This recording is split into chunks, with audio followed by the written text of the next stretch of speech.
Vamos ouvi-lo. E da revista Placar. Queria que você falasse um pouco sobre o jogo de hoje, né? O pessoal que assistiu achou um jogo ruim, né? E por que foi um jogo ruim na tua visão, ou não foi um jogo ruim? E queria que você falasse também rapidinho sobre o Luiz Araújo. Se ele, a questão dele é física, você está desculpa, ele está com alguma questão física e você está tendo esse controle de minutagem em relação a ele, ou realmente é uma opção por deixar ele mais assim no banco de reservas? É um jogo ruim. Não, na verdade é um jogo difícil. Fla-Flu nunca é fácil. Fla-Flu é um jogo truncado, onde o adversário sempre tem as suas armas, tentam destruir as nossas jogadas, tentam marcar e fazem bem. Não é fácil jogar contra o Fluminense, que não tem nunca o peso do Flamengo de ter que dominar o jogo, de ter que se impor e tudo mais. Então sempre é mais fácil destruir do que construir, né? Então fizeram bem, fizeram uma grande marcação, anularam bastante os nossos meio-campistas. Mas mesmo assim, acredito que as chances mais claras foram nossas. A maior parte do volume do controle do jogo foi nosso. Eu não lembro de uma chance assim clara deles. E é só o primeiro dos jogos contra o Fluminense que nós vamos ter durante o ano, que vão ser vários jogos contra eles. Então, como eu falei, nunca é fácil. Valorizo bastante o esforço dos meus jogadores e tudo que aconteceu durante o jogo, as adaptações, as mudanças e tudo que eu pedi eles fizeram. E principalmente é isso, até o final do jogo todo mundo correndo e todo mundo se entregando, nunca ninguém fazendo algo que não deveria fazer, fazendo algo por sua conta, senão todo mundo pensando na equipe. Isso para mim é o que mais importa. E para o torcedor pode ser que realmente seja um jogo mais chato, por 0-0, mas muito influenciado, né, por alguns fatores externos, o calor, não gosto de dar desculpa, mas é verdade, muito quente, a bola, campo duro e fica um jogo mais... perde um pouco de intensidade. O jogo à noite sempre é mais intenso, o frio é mais intenso ainda. Isso é um fato do futebol, mas não é desculpa do nosso time não ter feito a mesma coisa que vinha fazendo nos outros jogos. E sobre o Luiz Araújo, um cara que teve uma lesão seríssima no joelho, está tendo minutos cada vez mais, teve 60 minutos no outro dia. Estamos tentando controlar a carga desses jogadores para eles não fazerem 2 jogos seguidos, como o Ayrton teve que fazer hoje, o Everton teve que fazer hoje. Inevitavelmente, alguns vão ter que fazer, mas o nosso principal objetivo é cuidar e mimar esses jogadores, principalmente esses jogadores que vieram de lesão, para poder chegar bem no Brasileiro. Eu já falei, eu falo 1, 2, 3 e não vou matar ninguém no Carioca, não vou. E se isso custa meu trabalho, azar. Eu vou pensar mais para frente. Vou querer ganhar o Carioca. Não vai servir de desculpa para nada, porque com o time, que eu sempre falo, com jogadores que vão jogar, mais do que suficiente para poder ganhar.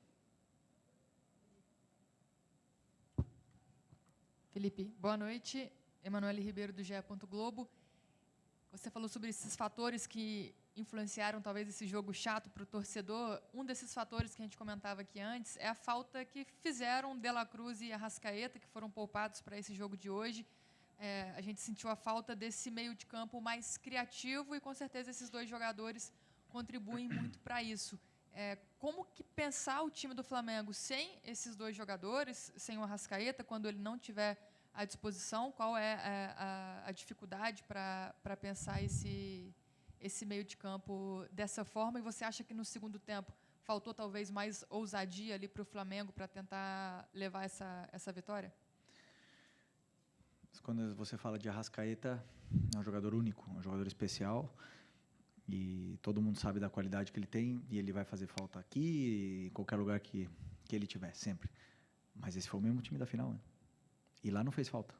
Só que hoje, como o resultado não veio, e aí sim a gente começa a falar dos jogadores que não estão, né? E eu valorizo os que sim tiveram hoje, os que sim se esforçaram, lutaram e fizeram tudo o que eu queria.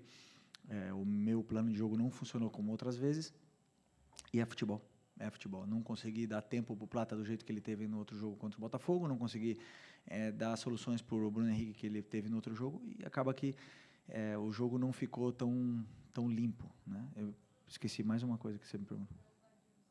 Do segundo tempo, começamos muito bem o segundo tempo, muito bem. No segundo tempo a gente começou em cima deles, criando chances, e É claro que tem ajustes que temos que fazer, mas não acredito que tenha faltado ousadia. Tem sim um mérito grande do Fluminense em poder defender, em ser muito agressivo na marcação, fazer bastante faltas, e pararam bastante o jogo, e isso é mérito deles. Oi, Fili, aqui, David Sharp, Antenados na Jogada. Você falou do Fluminense várias vezes, da dificuldade que é jogar, né? Inclusive, o único time que ganhou do seu Flamengo agora, como técnico, foi o Fluminense. Aí eu queria te perguntar, você como técnico agora e ex-jogador do Flamengo, se o Fluminense está um pouco engasgado exatamente por tudo isso, ganhou 2 finais do Flamengo seguidas de Carioca, enfim, na época até 2020, 2021, dava dificuldade também, o Flamengo com um time superior conseguia, né, o Fluminense ia lá e ganhava. Se tem isso, e também te perguntar um pouco sobre o gramado do Maracanã, porque você falou que está duro, né, o gramado passou por um tempo grande aí de reforma. Sempre, como eu falei, um clássico sempre é difícil jogar. Tem esse contexto, né? Os jogadores que não estavam tão bem do Fluminense, eles aparecem, eles crescem nesses momentos. Então a gente vê a melhor versão de Martinelli, de Arias, o próprio Fuentes, lateral esquerdo, fez um grande jogo. E a gente viu hoje um grande Fluminense e um grande treinador que sabe defender muito bem, como ele fez, que é o Mano. Então, mas não está engasgado, nunca eu penso assim. A única coisa que eu penso agora é em ganhar o próximo jogo.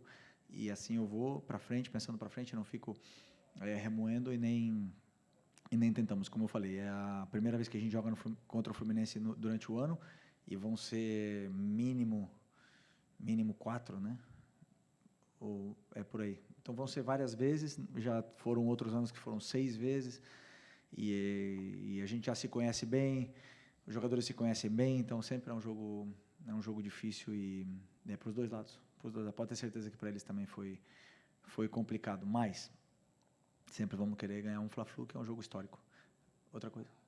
O gramado. Não, é uma briga eterna. É uma briga eterna. Assim, eu entendo, é muito quente. Para cuidar de um gramado não deve ser fácil. Mas temos que pensar nos jogadores, temos que sempre fazer esforço, e se custar mais caro um investimento, temos que fazer um investimento. E se tiver que trocar o gramado em algum momento e fazer um investimento alto, tem que fazer um investimento alto, porque é fundamental para o espetáculo, né? Aqui no Rio de Janeiro o clima é extremo, é para os dois lados, todo mundo pode falar, mas na verdade o telespectador fica um jogo mais chato, fica um jogo mais truncado, a bola quica muito e é prejudicado todos, né? Felipe, boa noite. Gabriel Reis, canal Paparazzo Rubro Negro e Revista Placar. Hoje completavam 6 anos que os meninos não estavam mais com a gente. Queria que você relatasse como estava a sua cabeça pensando nesse dia, nesse jogo aqui no Maracanã, num dia tão triste. Uma outra questão, que se você não quiser falar sobre isso, eu te respeito. O apresentador e ex-jogador Neto, ele falou com muito desrespeito sobre o falecimento desses meninos ontem na televisão, e ainda falou que o Flamengo mandou o Hugo Souza embora porque o Flamengo é um clube porque ele era negro, chamou o Flamengo de um clube racista, com todas as letras. E eu queria te dar a oportunidade, porque você está aqui há 6 anos, além de tudo, é rubro-negro, mas está aqui há 6 anos e viu como as coisas acontecem aqui. E você pode trazer a verdade. Fique à vontade de falar sobre isso.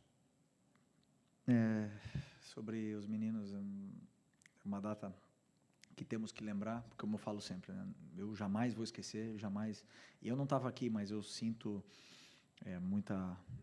muito esses meninos aqui no ninho, a presença, cada vez que eu entro ali. Hoje de manhã até falei com 2 pais, pai do Bernardo e do Christian, e tem uma conexão. Então, assim, é importante que eles sejam lembrados. Eu acho que os pais, eles querem isso, né? Que é importante para o pai saber que o clube está cuidando com carinho desse assunto, que não aconteceu e pronto, vamos esquecer. Não podemos esquecer. Temos que lembrar que esses meninos, como eu falei, vieram aqui atrás de um sonho e não saíram, né? Voltaram para casa num caixão. Isso é muito triste para quem é pai. E é uma data que temos que lembrar deles, né? A torcida sempre lembra, e é importante que eles sejam lembrados. Sobre o Neto, assim, um comentário infeliz. Acredito que ele deve ter sido... Eu não sei o que ele falou, sinceramente. Sobre os meninos, eu não sei.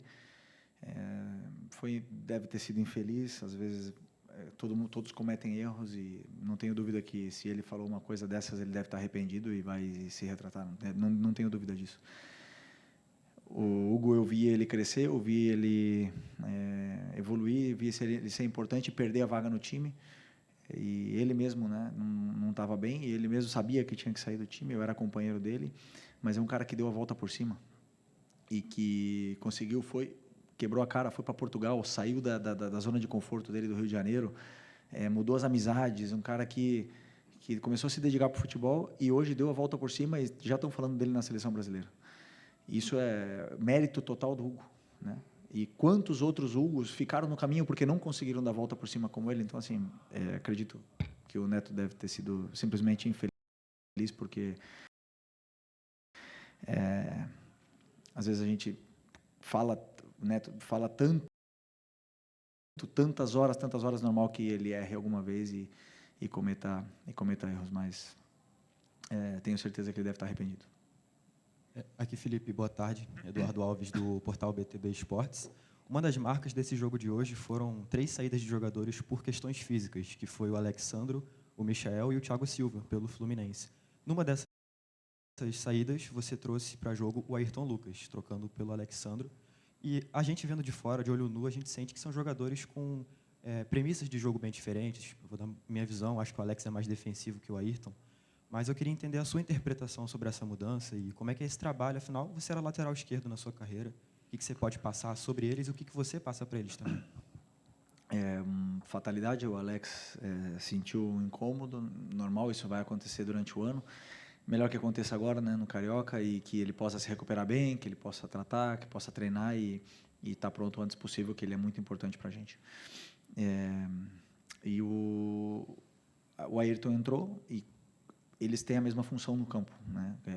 Os dois têm que atacar quando eles devem atacar, eles têm que passar quando eles têm que passar e têm que marcar quando tem que marcar. Então, eles dois têm a mesma função, absolutamente igual. Então, o que eu peço para o Ayrton é a mesma coisa, absolutamente a mesma coisa que eu peço para o Alexandro. Um tem mais facilidade do que o outro em fazer determinadas funções ou executar conceitos, mas a concorrência é deles, né? Eu hoje optei por começar com o Alexandre, mas sempre que o Ayrton entra, ele também é um jogador importante e espero que ele possa se sentir cada vez melhor na equipe.